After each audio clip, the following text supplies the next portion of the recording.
सरोकार।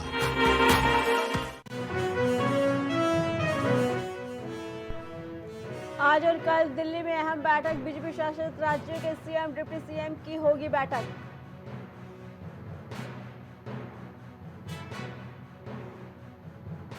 Supreme court में योगी सरकार का पक्ष, विवाद से बचने के लिए लिया फैसला, कहा मर्जी से कोई भी नाम लिख सकता है।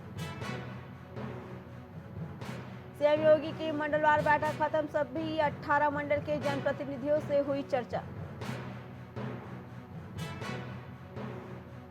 28 जुलाई को सपा कार्यालय में होगी बैठक, विधायकों की बैठक लेंगे सपा प्रमुख अखिलेश यादव।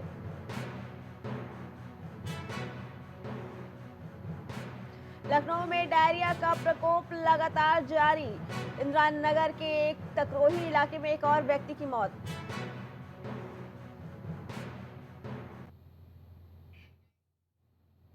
नमस्कार, मैं हूं अर्चना, आप देख रहे हैं प्राइम टीवी। वक्त हो गया बड़ी खबर का, चलते हैं पहली खबर की तरफ। दिल्ली में आज नीति आयोग की नवी गवर्निंग काउंसिलिंग की बैठक होनी है। पीएम मोदी इस बैठक की अध्यक्षता करेंगे। नीति आयोग की इस बैठक में बीजेपी शासित राज्यों के सीएम हिस्सा ले रहे हैं। इंडिया गठबंधन ने इस बैठक का बॉयकॉट किया है। साथ ही कुछ गैर बीजेपी शासित राज्यों के मुख्यमंत्री इस बैठक में शामिल नहीं होंगे। उन्होंने बजट में भेदभाव का आरोप लगाते हुए इससे किनारा किया है। हालांकि पश्चिम बंगाल की सीएम ममता बनर्जी इस बैठक में शामिल होंगी। इसके अलावा झारखंड के सीएम हेमंत सोरेन भी इस बैठक में शामिल हो सकते हैं। साथ ही नीति आयोग की इस बैठक में विकसित भारत के लक्ष्य को प्राप्त करने में राज्यों की भूमिका पर विस्तार से चर्चा की जाएगी और इसका मुख्य फोकस भारत को एक विकसित राष्ट्र बनाना रहेगा। आपको बता दें, नीति आयोग की बैठक के बाद सीएम कॉन्क्लेव होगा, जिसमें राज्यों और केंद्र शासित प्रदेशों के मुख्यमंत्री भी हिस्सा लेंगे।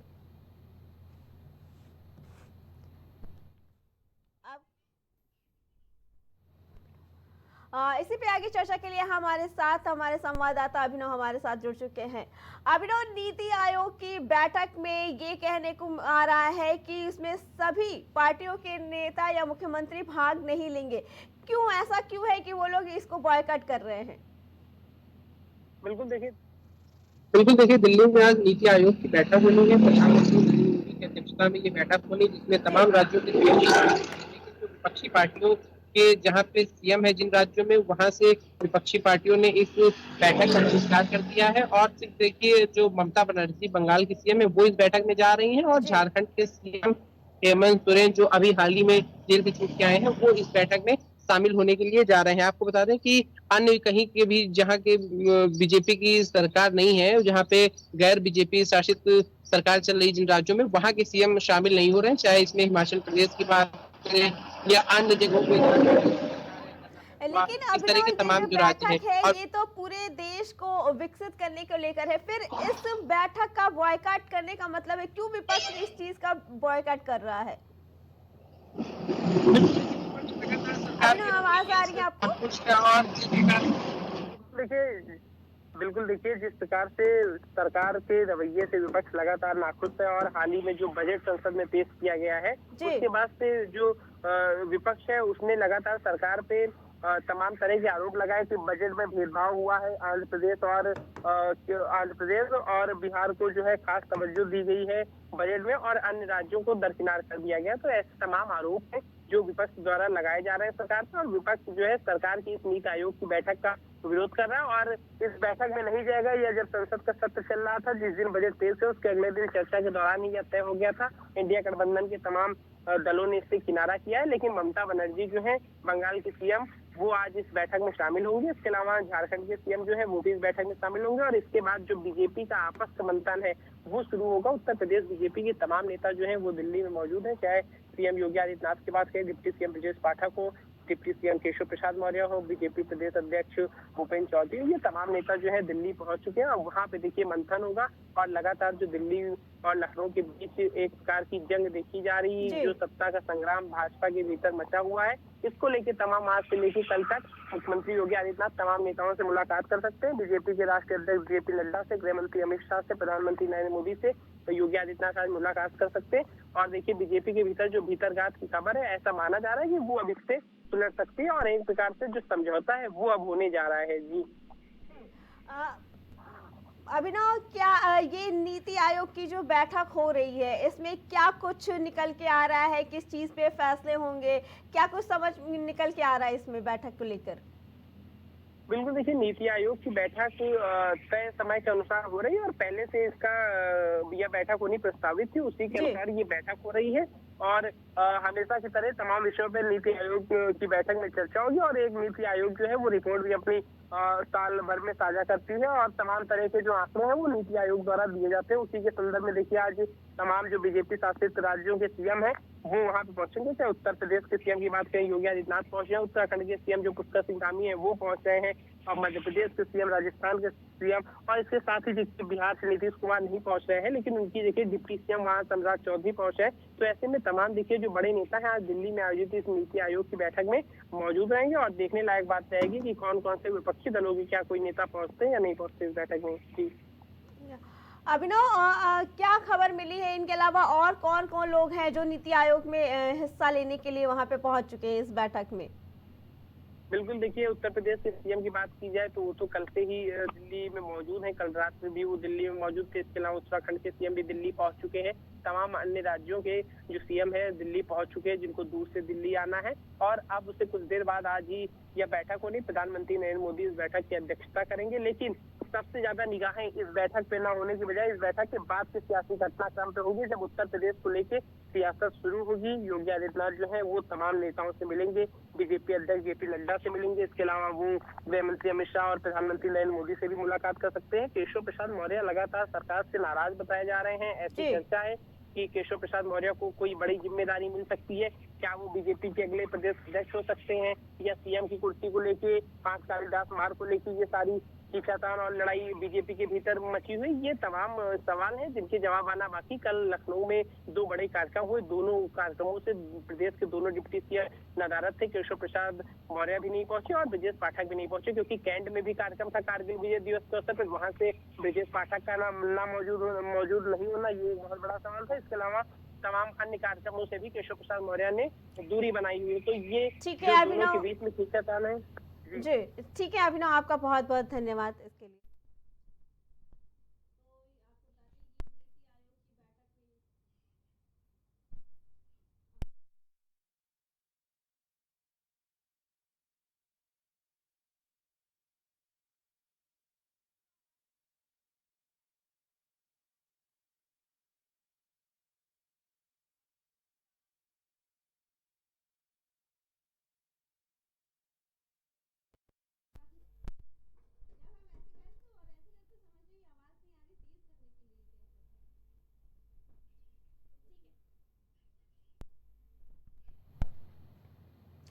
चलते हैं दूसरी खबर की तरफ। लखनऊ में आज और कल दिल्ली में एक अहम बैठक होनी है। बता दें कि बीजेपी शासित राज्यों के सीएम, डिप्टी सीएम को लेकर ये बैठक होनी है। दिल्ली में सीएम और डिप्टी सीएम की बैठक होनी है, जो आज से 2 दिन आरएसएस प्रमुख मोहन भागवत भी दिल्ली में ही रहेंगे।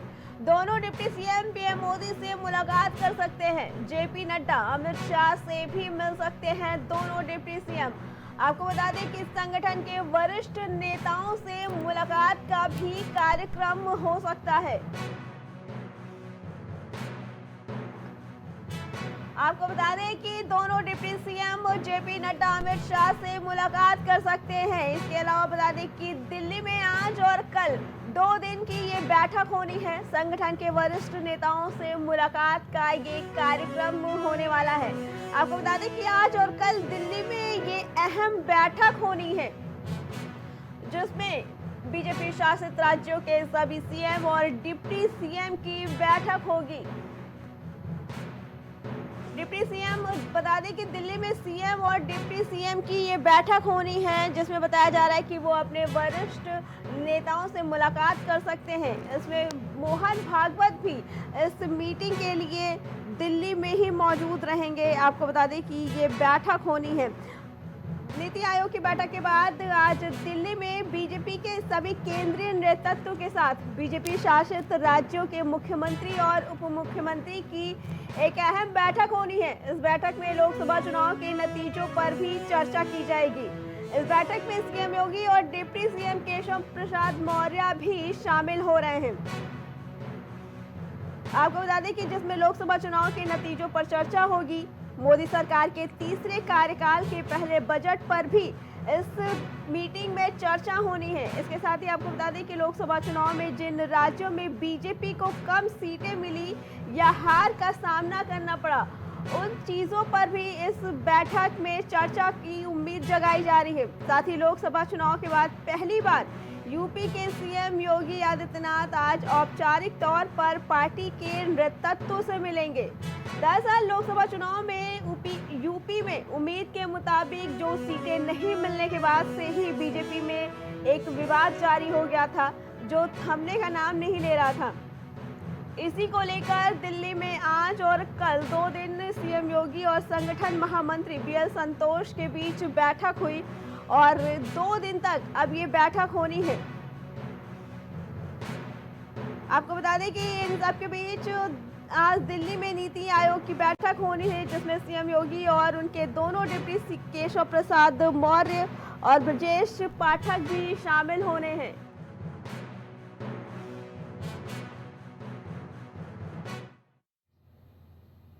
चलते हैं अगली खबर की तरफ। बता दें कि 28 जुलाई को सपा कार्यालय में एक बड़ी बैठक होनी है। विधायकों की बैठक सपा प्रमुख अखिलेश यादव लेंगे। विधानसभा के प्रतिपक्ष का भी इस बैठक में ऐलान हो सकता है।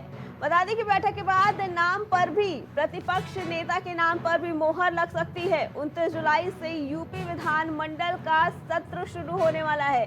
ये इस वक्त की बड़ी खबर आपको प्राइम टीवी के माध्यम से हम बता रहे हैं कि सपा प्रमुख अखिलेश यादव सपा कार्यालय में एक बैठक करने वाले हैं। 29 जुलाई से यूपी विधानमंडल का सत्र शुरू होने वाला है, जिसको लेकर ये बैठक की जा रही है। ये बैठक कल होने वाली है सपा कार्यालय में। आपको बता दें कि विधायकों की बैठक सपा प्रमुख अखिलेश यादव ही लेंगे और ऐसा बताया जा रहा है कि इस बैठक में नेता प्रतिपक्ष का भी ऐलान हो सकता है। विधानसभा चुनाव के लिए इसमें नेता प्रतिपक्ष का भी नाम का ऐलान हो सकता है और इनके नाम पे अंतिम मोहर लग सकती है कि आखिर कौन इसका दावेदार बनेगा। ये अभी तक की बड़ी खबर आ रही है। आपको बता दें कि लखनऊ से कि कल इसी पे आगे चर्चा के लिए हमारे साथ हमारे संवाददाता राजेश जुड़ चुके हैं। राजेश, बताया जा रहा है कि कल सपा कार्यालय में एक बहुत बड़ी बैठक होने वाली है जो अखिलेश यादव लेने वाले हैं। क्या कुछ इस बैठक का निकल के आ सकता है? क्या कुछ, जहां तक बताया जा रहा है कि नेता प्रतिपक्ष का भी नाम कल फाइनल हो सकता है। आपको क्या लगता है कि कई नाम ऐसे आए हैं, किन नाम पे मोहर लग सकती है इस बैठक में? देखिए, अगर बात करें समाजवादी पार्टी की, तो समाजवादी पार्टी में कल बड़ी बैठक होने वाली है विधायकों की। और जाहिर बात है सपा प्रमुख अखिलेश यादव बैठक लेंगे सपा विधायकों की, और उसमें नेता प्रतिपक्ष के नाम पर भी मोहर लगेगी। और उसके साथ में आपको बता दें उत्तर प्रदेश में 10 विधानसभा सीटों पर उपचुनाव होना है, तो उन सीटों पर भी कौन कौन प्रत्याशी होगा, इन सारी चीजों पर मोहर लगेगी। तो इसमें पूरे प्रदेश से जितने भी विधायक हैं समाजवादी पार्टी के, सारे विधायकों को बुलाया गया है और सारे विधायक मौजूद रहेंगे सपा कार्यालय में 28 जुलाई को। और अखिलेश यादव सपा कार्यालय में सारे विधायकों के साथ बैठक करेंगे। बैठक करने के बाद निर्णय लेंगे कि कौन नेता प्रतिपक्ष चुना जाएगा। इसके बाद कौन जो 10 विधानसभा सीटों पर उपचुनाव होना है उस पर कौन कौन प्रत्याशी होगा। तो जाहिर सी बात है कई मुद्दों पर कल जो बैठक होने वाली है, कई अहम मुद्दों पर चर्चा की जाएगी, जिससे अखिलेश यादव प्रमुख रूप से वहां मौजूद रहेंगे। जी राजेश, जो नाम बताए गए हैं, आपको क्या लगता है कि इसमें कौन है इस नेता प्रतिपक्ष के लिए सबसे बड़ा दावेदार? किस नाम की चर्चा सबसे ज्यादा हो रही है? देखिए, अगर बात करें नेता प्रतिपक्ष के नाम पे, तो कहीं न कहीं देखा जाए तो Akhilesh Yadav SC SC caste से नेता प्रतिपक्ष को लाना चाह रहे हैं, क्योंकि अखिलेश का जो पीडीए का नारा है, जी पीडीए के हिसाब से, क्योंकि अब जो 10 विधानसभा चुनाव में उपचुनाव होना है 10 विधानसभा सीट पर, जी उनको देखते हुए किसी एससी कास्ट के जो एससी फैक्टर है, एससी फैक्टर अखिलेश यादव खेलना चाहते हैं जी इस नेता प्रतिपक्ष में। तो उसमें ज्यादा सबसे पहले नाम उन पे जो आ रहा है, देखा जाए तो जो अम्बेडकर नगर के विधायक भी हैं और राम अचल राजभर, उनका सबसे पहले उनका नाम आ रहा था। उसके बाद तूफानी सरोज है, उनका नाम आ रहा था। तो ऐसे कई जो एससी कैडर के लोग हैं, उनको सबसे पहले अखिलेश यादव तरजीह देने में लगी हुई है। जी राजेश, क्या लगता है कल की बैठक जो आने वाले चुनाव को लेकर है, इसमें क्या रणनीति बना सकते हैं अखिलेश यादव? जैसा कि वो कुछ समय पहले की लुभावने ऑफर भी दे रहे थे, तो क्या लगता है कि इसमें कुछ विधायकों को अपनी ओर जोड़ने की भी चर्चा हो सकती है?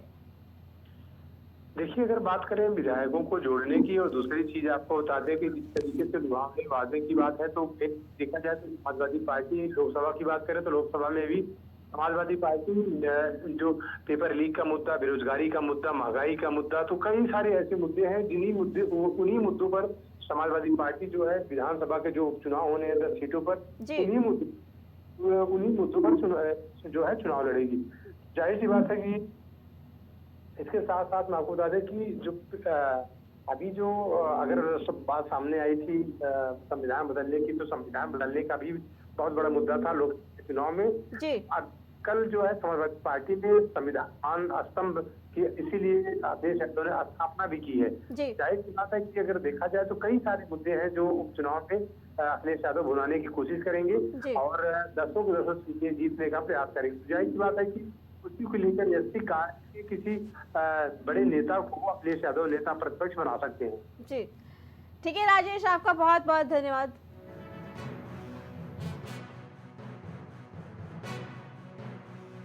अखिलेश यादव कल सपा कार्यालय में एक बहुत बड़ी बैठक करने वाले हैं, जो आने वाले चुनाव को लेकर, जिसमें नेता प्रतिपक्ष के नाम का भी ऐलान हो सकता है। फिलहाल बड़ी खबर में इतना ही, बाकी खबरों के लिए देखते रहें प्राइम टीवी।